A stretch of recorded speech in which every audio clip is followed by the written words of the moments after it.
High School Game of the Week is sponsored by Wendy's. All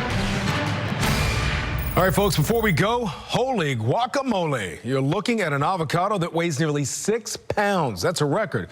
The behemoth was grown in Hawaii and is now recognized by the Guinness Book of World Records as the world's heaviest avocado.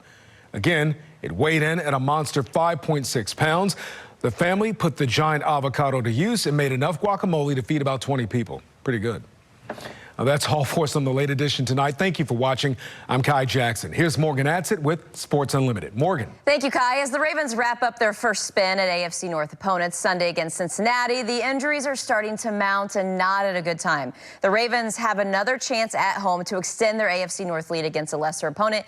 Didn't happen against Cleveland, and it must against the winless Bengals. But two starters will be game-time decisions for the Ravens. Inside linebacker Patrick Nwaso, who just slid back to his natural weak side linebacker role last week, and the Ravens' leading receiver, Marquise Brown.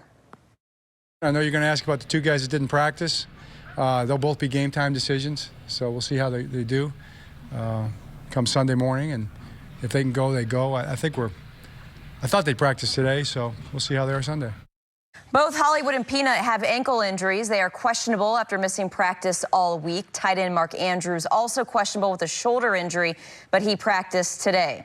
Corner Jimmy Smith out again for the fifth game. Cincinnati has it bad. 6 players out. Receiver A.J. Green is out, even though he returned to practice this week in pads. And left tackle Cordy Glenn and his backup Andre Smith and defensive end Carlos Dunlap all out.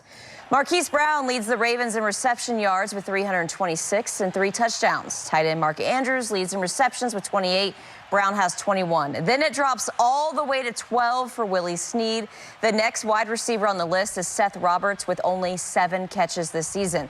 We knew the group was crowded before the season started. Harbaugh hopes and believes it will find balance, and increased role for rookie Miles Boykin could happen if Brown's out.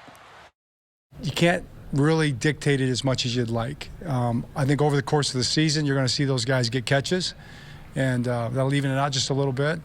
Because they're practicing well and they can catch the ball. So I think that'll even out. Regardless of who's playing and who's not playing, I got to go out there and do my job. When my number's called, I got to make the play, and just for me, I just got to be worried about doing the right things on the field. It was a penalty Sunday, and now Ravens safety Earl Thomas will be fined for his hit on Steelers quarterback Mason Rudolph, one that knocked Rudolph out while he was upright and went unconscious to the ground. Rudolph left the game with a concussion. He's been ruled out for Sunday against the Chargers. Thomas said it was not intentional and he feels bad. Thomas will reportedly appeal the $21,000 fine. It's Friday night, so we head to the high school football field with our game of the week. Archbishop Spalding hosting Gilman, a down season for Gilman, just 1 win this year. Spalding is 4-2 and at one of the top teams in the area, but has yet to step foot in conference play. That changes tonight. A MIAA meeting between Gilman and Spalding. Cavaliers with the early lead. Quarterback Austin Tudis calling his own number for the score, 21-0 Spalding. Cavs also getting it done through the air. Nick Gutierrez connecting with Zakee Wheatley, who channels his inner Lamar Jackson, delivers a stiff arm and breaks free for the touchdown.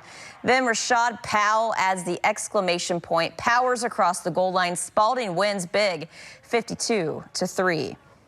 Game 1 of the NLCS going on tonight in St. Louis with the Cardinals hosting the Nationals. Howie Kendrick, the hero in the NLDS for Washington, is 2 for 4 with an RBI and a run. Starter Anibal Sanchez allowed just 1 hit over 7 2/3. Nats lead 2-0 right now in the 9th inning with 2 outs. You can watch Game 1 of the American League Championship Series tomorrow right here on Fox 45. The Yankees head to Houston. First pitch at 8:08 with coverage and a pregame show starting at 7:30.